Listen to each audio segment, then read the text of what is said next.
ஆன்மீக நண்பர்கள் அனைவருக்கும் அன்பு கலந்த வணக்கங்கள். இன்றைக்கு நாங்கள் ஆன்மீகம் சம்பந்தமான பதிவில் பார்த்தீங்கன்னா, அரிய மயூர பிரியன் கோலத்தில் அருளும் குழந்தை வேலப்பரை பற்றி தான் நம்ம இன்றைக்கு பார்க்க போகிறோம். பழனி, அதாவது தாரபுரம் சாலையில் பார்த்தீங்கன்னா அமைந்துள்ள ஐவர் மலைன்னு சொல்லக்கூடிய வெறும் குன்று மட்டுமல்ல, அது பார்த்தீங்கன்னா அதிசயங்களும் ஆன்மீக ரகசியங்களும் நிறைந்த ஒரு புனித பூமியினே சொல்லலாம். இங்கு வீற்றிருக்கும் அருள்மிகு குழந்தை வேலப்பர் திருக்கோயில் பல சிறப்புகளை தன்னகத்தே கொண்டுள்ளது. பொதுவாக முருகப்பெருமான் கையில் வேலேந்தி அல்லது மயில் மீது அமர்ந்து காட்சி தருவார்.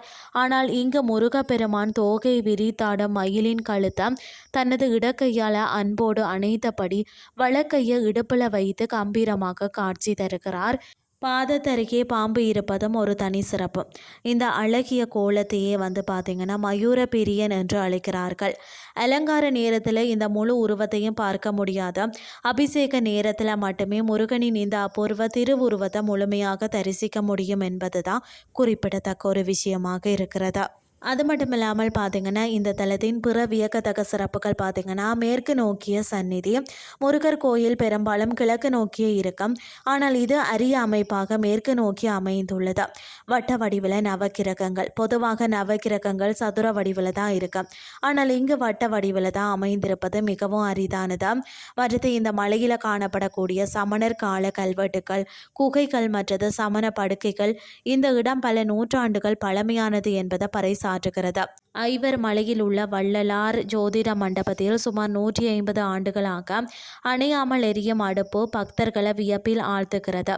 தியானத்திற்கு உகந்த தலம். சித்தர்களும் துறவிகளும் என்றும் இந்த மலையில சூட்சமமாக தவம் செய்து வருவதாக நம்பப்படுகிறது. மன அமைதி தேடுபவர்களும் தியானம் செய்ய விரும்புவோருக்கும் இந்த மலைப்பகுதி ஒரு சிறந்த இடமாகவும் இருக்கிறது. 1997ஆம் ஆண்டு திருடப்பட்ட இந்த கோயிலின் உற்சவர் சிலை பல போராட்டங்களுக்கு பிறகு மீண்டும் அதிசயமான முறையில் இந்த கோயிலுக்கே சேர்ந்தது. இது முருகனின் திருவிளையாடல் என்றே பக்தர்களால் போற்றப்படுகிறது.